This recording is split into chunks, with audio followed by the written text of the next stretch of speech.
Hello, welcome back to another episode of Make Thrift Buy. This is the show where you send in items from high fashion to fast fashion or super expensive clothes from the internet, and then I try my best to recreate them. Today's suggestion comes from @BellSpirit, who sent in these tops from Urban Outfitters. And as BellSpirit said, they're supposed to look DIY. Well, the thing about these tops is that they kind of are. They have been upcycled, in a sense, if in a more commercial setting. They're from this small part of Urban Outfitters called Urban Renewal, which is actually kind of cool. While I'm glad that Urban Outfitters is doing some upcycled fashion, they're still not all around the most ethical company at all, and I really don't want to give them my money. Now, this isn't technically the normal way we do Make Thrift Buy, because this is kind of an upcycled item already. But the whole point of DIY is that you don't have to buy it from Urban Outfitters. You can do it yourself. That's what DIY stands for. Alright, let's jump right into it. So seeing as we're doing this for ourselves,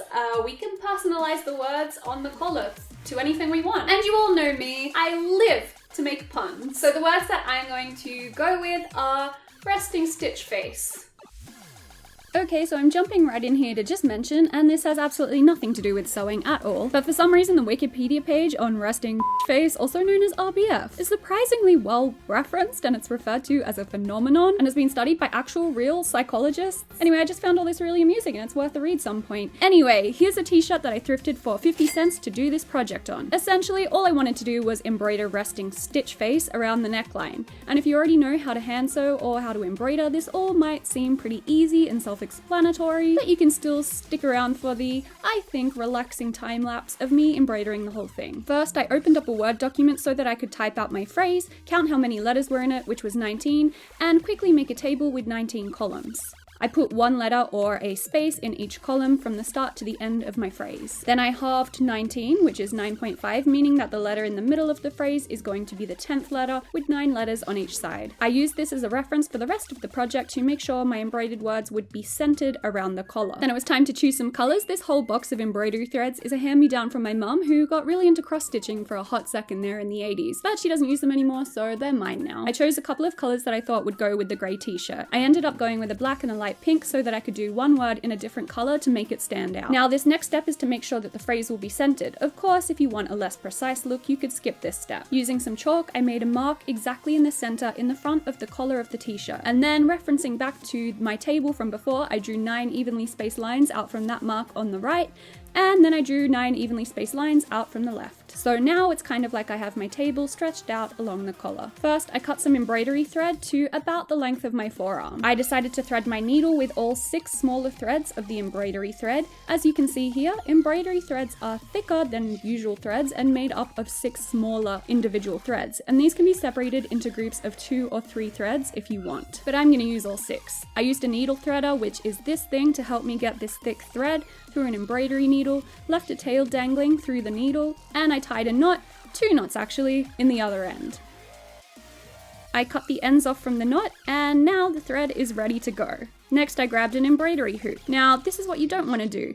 Don't put both layers of t-shirt through it like I did. Instead, you want to fix the hoop, which is done by just taking it apart, putting the fabric inside, and then pushing it together and tightening the bolt. You want to fix the hoop onto the front layer of the t-shirt only. And basically just helps keep the fabric pulled taut so you can get the cleanest looking stitching, and it's also a lot easier as well. I was able to easily move the back of the t-shirt down out of the way, and now I could begin stitching. I wanted to give the letters a digital clock look so that I could pretty much use all straight stitches. So I started out with the middle letter that I marked out before, which was the T in the word stitch. Now, to make this embroidery stitch, I brought the needle and the thread up through the back of the t-shirt to the front. Then I brought the needle across like this, about 1/4 of an inch, and brought it back down through the fabric to the back side. Then I brought the needle up again, but not right next to where I just went down. I brought it up through here, about 1/4 of an inch away from where the needle went down before. And then I brought it across and down in the same place where the needle went through earlier in the previous stitch. I continued sewing like this until I had a T made out of 4 stitches. And then I just continued along, doing letter by letter, using the grid lines around the collar to tell me where each of my next letters would be.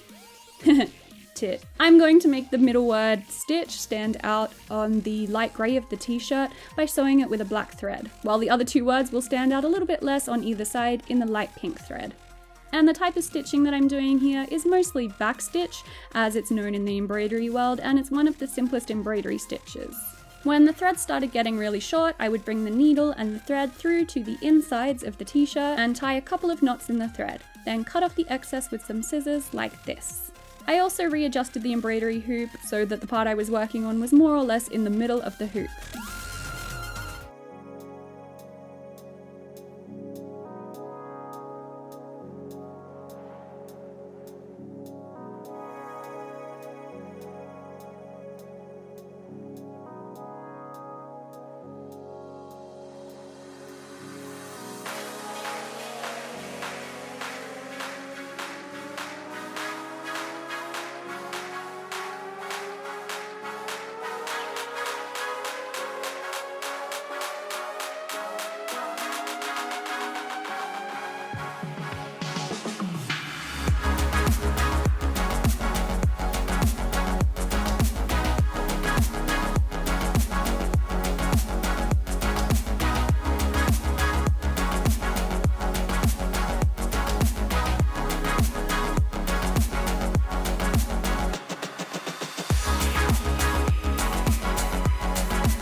Yeah, so I really like this. It's also a really beginner-friendly project. You can do it without a sewing machine, and you can do it entirely with one of the simplest embroidery stitches there is. So, is this a make, thrift, or a buy?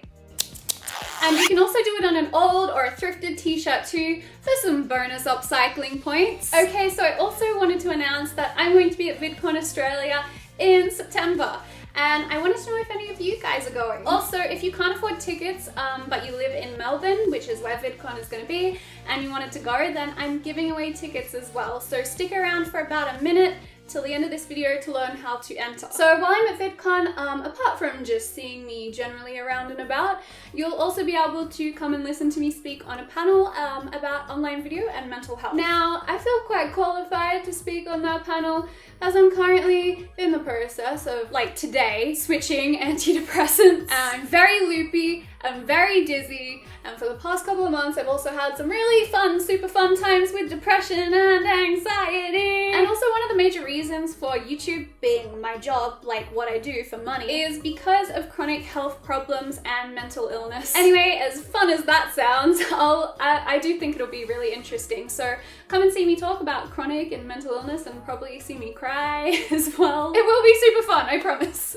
Now, if you can't afford tickets but you really wanted to go to Melbourne Vidcon, I'm doing a giveaway for 5 community passes for both days of Melbourne Vidcon on this video. Just leave a comment below this video saying I'd like to win a Vidcon pass, something, so I know that you're entering. And then just tell me a little bit about why you'd love to go to Melbourne Vidcon. Now, the giveaway is for the ticket only. It doesn't cover travel or accommodation or anything like that, so it's probably best to enter if you live in Melbourne or you can easily make it to Melbourne for the weekend that it's on. I'd also like to kindly ask you that you only enter if you really can't afford to buy tickets. If you can more easily afford them, then, I mean, I know we all love winning things, but please leave room in this giveaway for people who actually couldn't afford them otherwise. Oh, and also make sure the username that you comment with has a link back to your YouTube or Google Plus page where you have contact info, or make sure that you get notifications for replies on your comments, because I'll need to be able to get in touch